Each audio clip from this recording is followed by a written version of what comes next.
Imaginen a un estafador maestro, un cerebro táctico capaz de, bueno, organizar el robo de una pieza de oro, burlar a un par de ladrones profesionales. O sea, un genio criminal, básicamente. Exacto. Alguien capaz de orquestar el asesinato de un depredador desde sus propias entrañas y al final de todo este caos convencer a su familia de que es una pobre e inocente víctima que, fíjate, necesita ropa nueva. Claro, el crimen perfecto. Tal cual. Y hoy no estamos analizando la estructura de un thriller psicológico moderno ni el guión de una película de atracos. Hablamos de un niño que cabe en la palma de una mano. Soy Héctor Teoría. Y yo soy Mara Incógnita. Y para la mente curiosa que nos acompaña hoy, iniciamos una nueva sesión de disección narrativa en nuestro espacio de ideas para escritores. Que siempre es un gusto estar aquí, por cierto. Totalmente. Hoy hemos decidido hacer una visita muy especial a este subcanal que tanto respetamos, la Biblioteca de las Ideas, donde, bueno, reposan las historias clásicas de la literatura. Pero, y que quede muy claro, no venimos a leer un cuento antes de dormir. No, definitivamente no. Venimos a desarmar un reloj suizo. Vamos a tomar el texto original de Pulgarcito y estudiarlo no como una, digamos, simple fábula infantil, sino como una verdadera clase magistral sobre cómo se construye la agencia de un personaje. Ajá. ¿Y cómo se escala la tensión dramática a través del absurdo más puro? Que es fascinante. Y cómo una moralidad maravillosamente gris, muy gris, puede impulsar una trama perfecta. Exactamente. Porque, a ver, quienes nos escuchan y se dedican al exigente arte de escribir, saben perfectamente que a menudo miramos hacia las superproducciones modernas o, no sé, las novelas contemporáneas de 1000 páginas buscando inspiración estructural. ¿Sí? ¿Buscamos la novedad? Claro, pero la verdadera anatomía del caos, este control narrativo y la manipulación de las expectativas del lector, o sea, eso lleva siglos escrito. Este texto es vital para cualquier creador porque rompe de manera tajante, desde el primer párrafo, con la idea de la víctima pasiva. Totalmente. No hay tiempo para la autocompasión en esta historia. Cero autocompasión. Tenemos a un protagonista que, frente a un mundo diseñado a una escala colosal y que es súper amenazante, decide que el problema no es su tamaño. El problema es la lentitud y la torpeza de los gigantes que lo rodean para seguirle el ritmo. Es una premisa fuertísima. Y, bueno, todo análisis profundo de un gran personaje debe comenzar inevitablemente por su origen, ¿no? Claro. Y aquí el texto hace algo brillante. Establece una limitación física extrema desde las primeras líneas, pero no la presenta como una maldición accidental. La hace nacer de un deseo profundamente articulado. Es un deseo súper específico. Exacto. Los padres, sentados junto al fuego en una casa silenciosa, formulan una petición muy concreta al universo. La madre dice textualmente, aunque fuese uno solo y aunque fuese pequeño como el pulgar, me daría por satisfecha. Y para quienes construyen mundos literarios, ojo aquí. Esto es una advertencia de que las palabras tienen peso narrativo. Tienen consecuencias. 7 meses después de ese deseo, nace este niño con proporciones perfectas, pero del tamaño de un dedo. Y aquí es donde la construcción del personaje toma una decisión que, digamos, separa a las historias mediocres de los verdaderos clásicos. Que es el tema del intelecto, ¿no? Exacto. El niño no crece físicamente a medida que pasan los años, pero la pluma del autor nos detalla que su mirada era avispada y vivaracha. O sea, la narrativa nos promete desde ya que esta mente es capaz de salirse con la suya en cualquier cosa que emprenda. Sí, compensando totalmente la falta de masa muscular con una inteligencia táctica que es muy superior.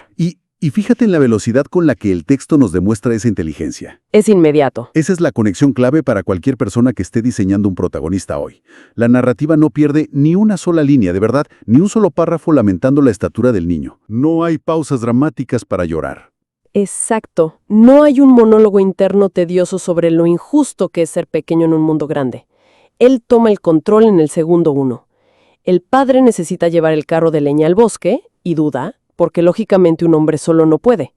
Y el protagonista no pide permiso con timidez. No. Simplemente declara, yo te llevaré el carro. Es el primer acto de agencia pura en el relato. Y es un acto literariamente hermoso, porque no espera a que la trama lo empuje, él empuja la trama. Totalmente. Y la mecánica de ese acto es brillante. Para la audiencia escritora que nos acompaña, esto es directamente comparable a, digamos, la construcción del mito de un superhéroe moderno. Piensen en los personajes que alteran su tamaño hoy en día. Sí, los que se encogen. Exacto. La supuesta falla física percibida por el mundo exterior, esa estatura minúscula que, lo hace vulnerable a ser pisado, es de hecho su ventaja táctica suprema que absolutamente nadie ve venir. Le dice al padre que lo instale en la oreja del caballo.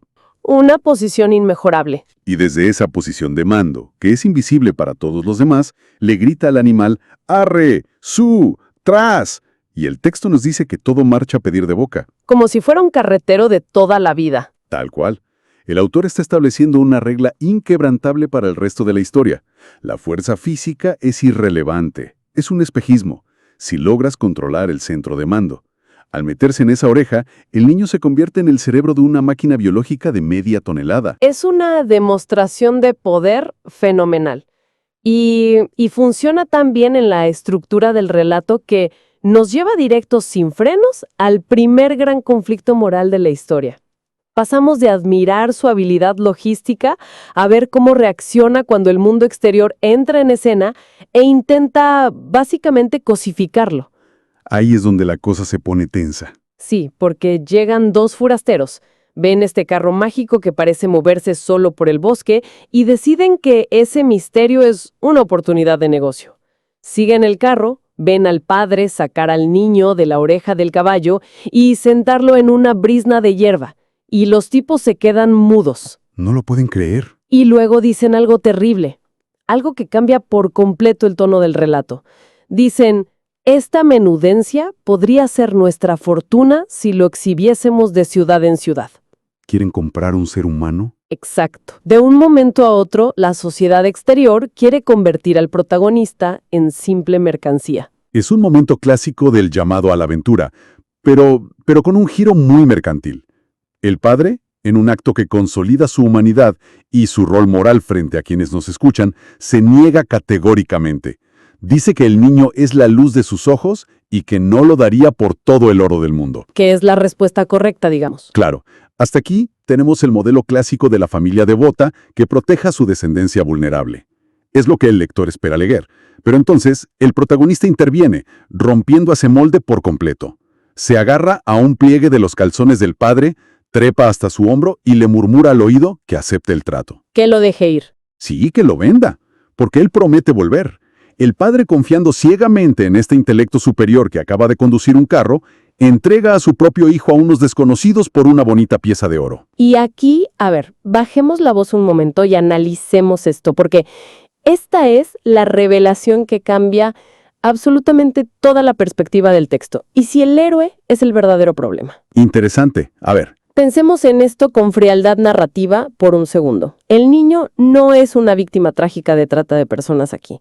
Él es el arquitecto absoluto, el cerebro maestro de una estafa premeditada para enriquecer a su familia a costa de dos incautos. Una estafa maestra. O sea, exige viajar en el ala del sombrero del forastero, lo cual le otorga una posición de vigilancia panorámica sobre sus captores. Y cuando cae la noche, ejecuta su escape utilizando, de verdad, la excusa biológica más descarada e intocable posible. La excusa del baño. Les dice que necesita bajar a hacer sus necesidades, y ante la impaciencia del hombre que le dice que lo haga ahí mismo en el sombrero, el niño argumenta que, entre comillas, también los pajaritos sueltan algo de vez en cuando, y que sería una falta de respeto ensuciarlo. Los manipula a través de las buenas costumbres. Exacto. Exige que lo bajen por cortesía, salta entre los terruños y se escabulle velozmente en una agazapera, un agujero de conejo que, casualmente, ya había estado buscando desde arriba. Todo planeado. Y los forasteros se quedan hurgando con palos, súper frustrados en la oscuridad, con las bolsas vacías, mientras él se burla de ellos desde la seguridad de su refugio subterráneo. Bueno, difiero ligeramente contigo en llamarlo el verdadero problema, porque estás juzgando a un ser de centímetros de altura con la moralidad de, no sé, un magnate moderno corporativo. Bueno, pero es que... O sea, podríamos argumentar que es simplemente supervivencia extrema. Utiliza el único capital que tiene, que es el asombro que genera su propia rareza física. Pero concedo que el diseño de la situación es asombrosamente manipulador. Y presta atención a esto, eso no es casualidad. Ese nivel de cálculo en la escritura nos muestra que, literariamente, la moralidad de este personaje es de un tono gris muy oscuro y muy profundo. Piensa en las implicaciones para el guión de la historia. La moneda de oro que ahora descansa felizmente en el bolsillo del padre no es producto de una dolorosa traición familiar que deba ser vengada en el tercer acto. Para nada. No, es el botín de un atraco diseñado y ejecutado a sangre fría por un niño del tamaño de un pulgar. Es un maestro de la asimetría de la información. Utiliza los prejuicios cognitivos de los forasteros que lo ven solo como una, cito, menudencia, un objeto curioso sin agencia real, en su contra. Ellos jamás sospechan. Los compradores nunca, ni por un segundo, sospechan que la atracción de feria es en realidad el estafador que los está desplumando. Y esa es una lección de oro para nuestra audiencia de escritores. La verdadera sorpresa narrativa no ocurre cuando el fuerte vence al débil, sino cuando el débil utiliza la percepción de su propia debilidad como un arma letal. Exactamente. Y una vez que ejecute ese engaño magistral, fíjate que la historia no le da un respiro. Nos empuja a una escalada de absurdo narrativo que es verdaderamente frenética. Repasar esta sección siempre me acelera el pulso, te lo juro, porque el nivel de caos que el protagonista desata casi de manera colateral es monumental. Es una bola de nieve. Sale de la agazapera una vez que los hombres se rinden y encuentra una valva de caracol vacía para dormir. Literariamente es una imagen muy hermosa, ¿no? Un refugio blindado natural a su exacta medida. Sí, muy poético. Pero la tranquilidad dura poco. Escucha a dos ladrones que caminan por ahí, planeando cómo robar el dinero y la plata del cura del pueblo. Ahora analicemos las opciones del personaje aquí. Cualquier héroe tradicional, en este punto, el arquetipo clásico que todos conocemos, alertaría a las autoridades, correría a despertar al pueblo o usaría su tamaño para frustrar el robo en secreto y hacer justicia. Lo lógico, digamos. Claro, él no hace nada de eso. Él les grita desde el suelo, asustándolos casi hasta la muerte al principio por ser una voz sin cuerpo, y luego, con total descaro, se ofrece a ayudarlos a cometer el robo. Es increíble. Promete meterse entre los barrotes del cuarto del cura y pasarles el botín. Es fascinante porque los ladrones cometen exactamente el mismo error de cálculo que los forasteros del sombrero. Subestiman por completo la mente que habita en esa escala minúscula. Lo llaman infeliz microbio. Una falta de respeto total a su intelecto. Pero aceptan la ayuda porque la logística de su tamaño es innegable para el robo. Llegan a la casa del cura, el niño se desliza fácilmente al interior del cuarto del tesoro, y aquí el autor nos regala una secuencia de sabotaje puro que altera todo el ritmo de la lectura.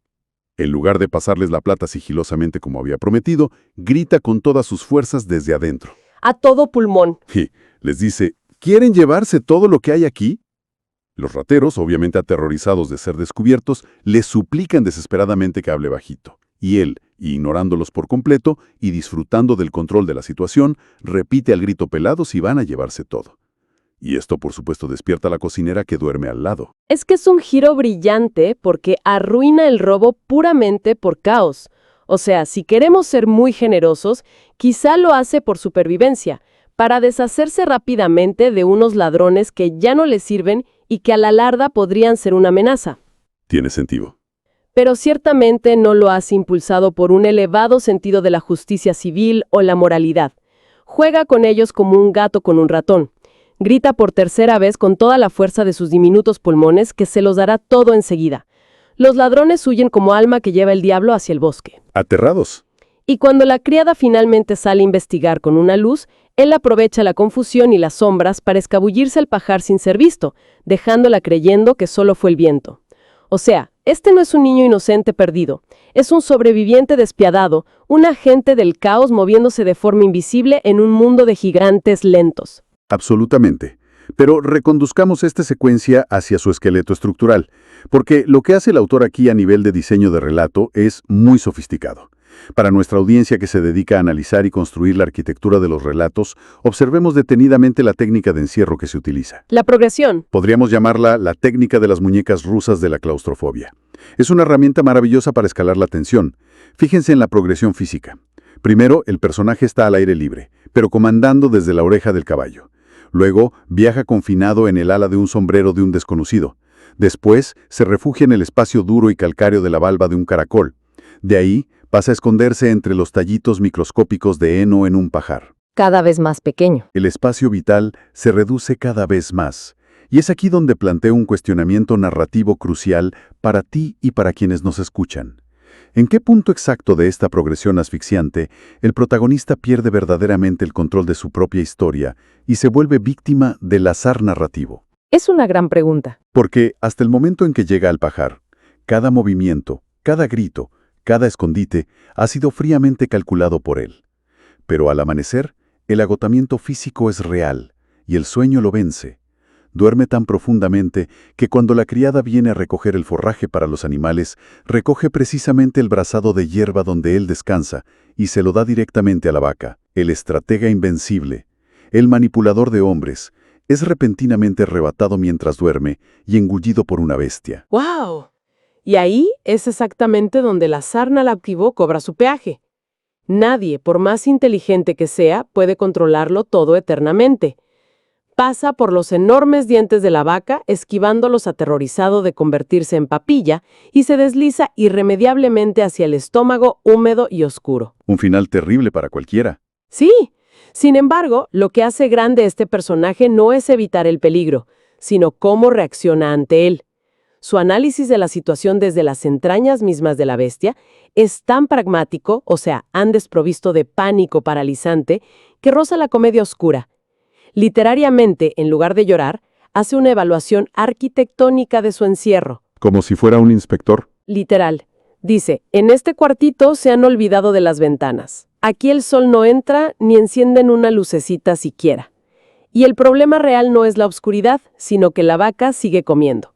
A medida que entra más heno masticado por el esófago, el espacio vital que ya era microscópico se reduce aún más. Y aquí es donde el absurdo dramático se dispara por completo. Desde el fondo del aparato digestivo del animal de granja, el niño empieza a gritar a todo pulmón. ¡Basta de forraje! ¡Basta de forraje! Y las consecuencias de esa frase en el mundo exterior son devastadoras y narrativamente hilarantes. La criada que estaba ordeñando pacíficamente escucha la misma voz fantasmal de la noche anterior, pero esta vez saliendo directamente de las entrañas de la vaca. Imagínate el susto. Entra en un pánico absoluto, derrama toda la leche que había conseguido y corre a decirle al párroco que la vaca ha hablado. El cura baja al establo con escepticismo, pero escucha con sus propios oídos el grito exigiendo que cese el forraje. Su diagnóstico inmediato, en este mundo donde lo inexplicable se vuelve rápidamente místico, es que un mal espíritu se ha apoderado del animal. Lógico para la época. La orden que emite es tajante y brutal. Hay que matar a la vaca. La sacrifican ahí mismo y el estómago, considerado impuro y con el protagonista aún encerrado dentro, es arrojado sin contemplaciones al estercolero. Observen cómo el autor transforma un error de cálculo, el quedarse dormido, en una sentencia de muerte que escala la trama hacia el peligro más visceral hasta ahora. Es una reacción en cadena verdaderamente implacable que no te suelta. Pasamos de una historia de ladrones de poca monta en la noche a superstición religiosa extrema y la matanza de ganado en cuestión de, un par de páginas de texto. Y cuando parece que por fin el protagonista va a lograr abrirse paso entre las gruesas paredes del estómago abandonado para salir al estercolero y respirar aire fresco, llega el remate. El autor introduce una nueva variable de desgracia. Un lobo hambriento que merodeaba la granja aparece y, viendo el estómago tirado, se lo traga de un solo bocado. Es la muñeca rusa del peligro definitiva. Nuestro protagonista ahora está atrapado dentro de un estómago que a su vez está dentro de otro estómago que pertenece a uno de los depredadores más letales del bosque. Es el clímax visceral indiscutible de la historia. Cualquier personaje menor, cualquier protagonista diseñado sin esta dureza de carácter, sucumbiría de inmediato a la desesperación y aceptaría la muerte por digestión. Totalmente. Pero el texto nos dice explícitamente, remarcando la tesis de su agencia, Pulgarcito no se desanimó. Desde la calidez húmeda de la panza del lobo, retoma inmediatamente su herramienta principal, su verdadero superpoder, la manipulación verbal. Saluda al depredador como si se encontraran en una taberna. Amigo lobo, sé de un lugar donde podrás comer a gusto. ¡Qué sangre fría! Y procede a darle las señas exactas, calle por calle, de la casa de sus propios padres. Le indica el punto de infiltración preciso, la alcantarilla que da a la despensa, prometiendo un banquete infinito de bollos, tocino y toda clase de embutidos colgando del techo. Espera, ¿y si en realidad? Sabía que llegaríamos a esto. Sé exactamente a dónde vas con esa teoría y cómo tu perspectiva reescribe todo el relato. Adelante. Es que la implicación estructural de lo que acaba de hacer me parece absolutamente alucinante si lo vemos en retrospectiva. Y si todo esto, desde que salió de su casa en el sombrero, fue un plan maestro calculado milimétricamente. A ver, explícanos eso.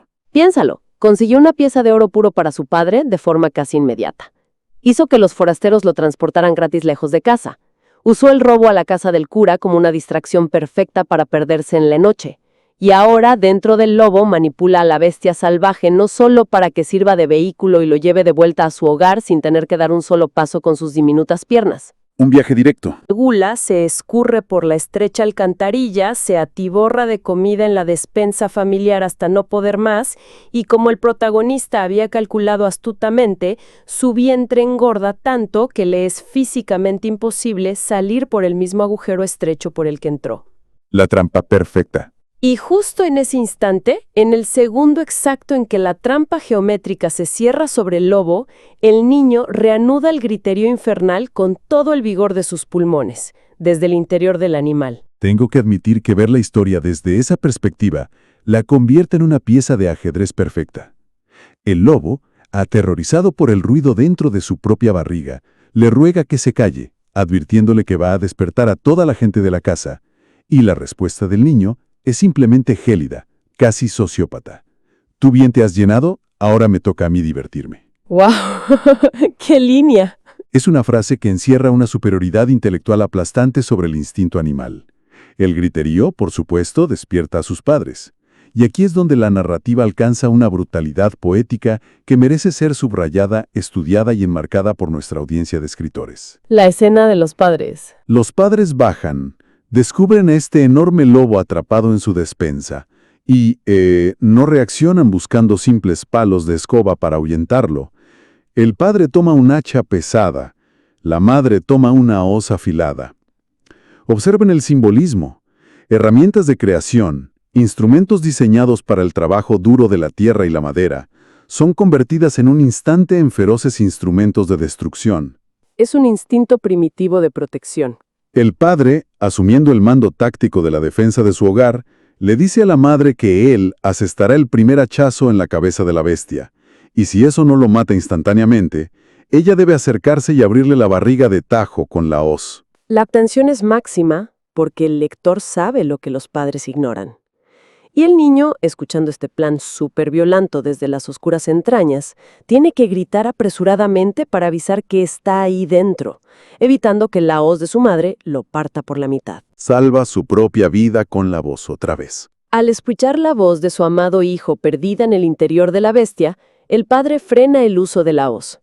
Asesta un golpe mortal y preciso en la cabeza del lobo con el hacha, acabando con su vida. Y luego, dejando las armas pesadas, buscan cuidadosamente un cuchillo y unas tijeras para abrir la barriga de la fiera muerta. La imagen literaria aquí es innegable. Literalmente están extrayendo a su hijo de las entrañas de la bestia. Un rescate brutal. Es un segundo parto, asistido por acero y sangre. El arco literario se cierra de manera geométricamente perfecta.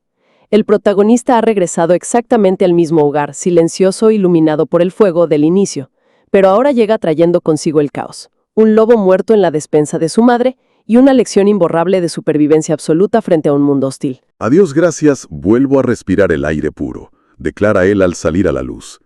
Y lo dice sin mostrar una pizca de trauma. Se sienta y les cuenta brevemente, casi como un reporte de viáticos, su increíble itinerario nocturno. La gazapera oscura, el opresivo estómago de la vaca y, finalmente, la panza del lobo. Como si nada hubiera pasado. Los padres, abrumados por la mezcla de terror retrospectivo y el alivio absoluto de esta segunda oportunidad, de este renacimiento, lo abrazan y juran con lágrimas en los ojos que jamás volverán a venderlo usando la frase exacta por todos los tesoros del mundo. Una promesa emocional súper fuerte. Sí, pero, y aquí es donde quiero dejar una reflexión provocadora final para la mente curiosa que nos acompaña hoy, para que la mastiquen y la analicen en sus propios proyectos narrativos. El texto concluye diciendo que, tras esa promesa emocional de no venderlo por todos los tesoros, los padres le dan de comer, de beber con alegría y le encargan vestidos nuevos a su medida porque los suyos habían estropeado irremediablemente en su viaje por los estómagos. Claro, tenía la ropa arruinada. Pero, y aquí está el detalle brillante, detengámonos en los cimientos económicos de esa hermosa resolución familiar. con qué dinero exacto pagan esa ropa nueva hecha a medida. Oh, wow. Ya tienen en su poder la valiosa pieza de oro brillante que el niño estafó a los forasteros en el primer acto. Todo el ciclo se ha completado. ¡Qué fuerte! Entonces, la pregunta literaria que queda flotando es, ¿aprendieron realmente los padres la lección moral sobre el valor incalculable de la familia frente al dinero? ¿O nuestro diminuto protagonista simplemente ejecutó con paciencia milimétrica y a través de los peligrosos estómagos de dos animales distintos la forma más retorcida, brillante y moralmente dudosa de financiar la renovación completa de su propio guardarropa? Es una pregunta espectacular. O sea, transforma un cuento infantil de supervivencia en un análisis tremendo sobre la complicidad, la economía familiar y la moralidad situacional.